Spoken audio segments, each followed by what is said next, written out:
So good morning, everybody. We are here today with Janine. She's the Educational Director at Mosaic Virginia. And Janine, our question for you today is, I'm just wondering, how do I know if I'm in a healthy relationship? Well, Kara, that's a great question because so many people kind of dive into a relationship and then afterwards they're already in it and they're wondering whether or not it's working for them. Right.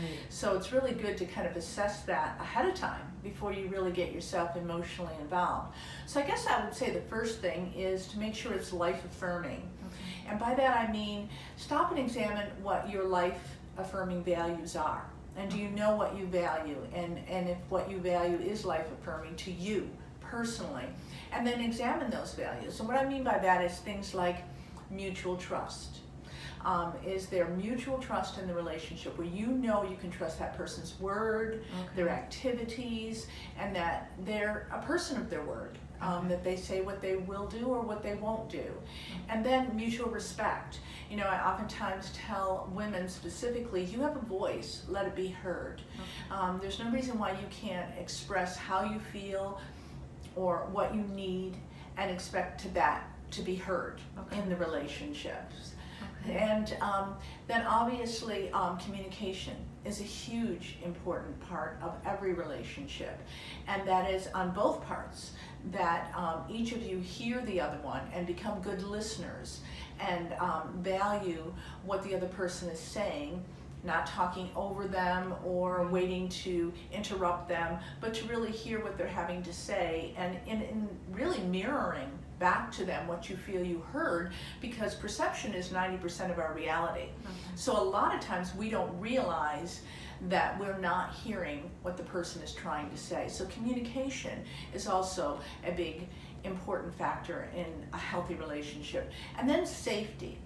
You should never be in a relationship where you don't feel safe, where you don't feel cared for, where your values are not respected, and there's any kind of abuse taking place at all. We're talking verbal abuse, physical abuse, emotional abuse, any kind of violence whatsoever is obviously not what you would describe a healthy relationship at all. So if I have a boyfriend or I'm a guy with a girlfriend and words were said that were really hurtful, or maybe even if it didn't get physical, if he said something that was upsetting, but then apologized and made me feel like it was going to be okay again, if that behavior kind of continued, that's definitely not a healthy relationship. Well, I would say if it's a pattern, you know, because then that means that you might want to step away. That person may need some help at learning how to treat other people with respect, or learning how to communicate in such a way where they're not being so degrading with their words, because our words have power. They have a lot of power, and I'm sure you've heard it said that it takes 9 compliments or encouraging comments to override 1 negative. And so you don't want to be in a relationship where you're always being criticized. It's also important to have respect for free time.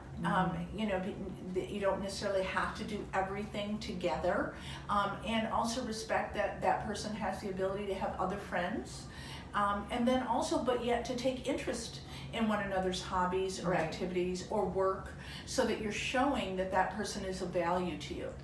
And then with regards to any kind of sexual activity, you never, ever, ever want to be in a situation where that is imposed upon you and that someone is making you do something that is outside your values and outside of your freedom.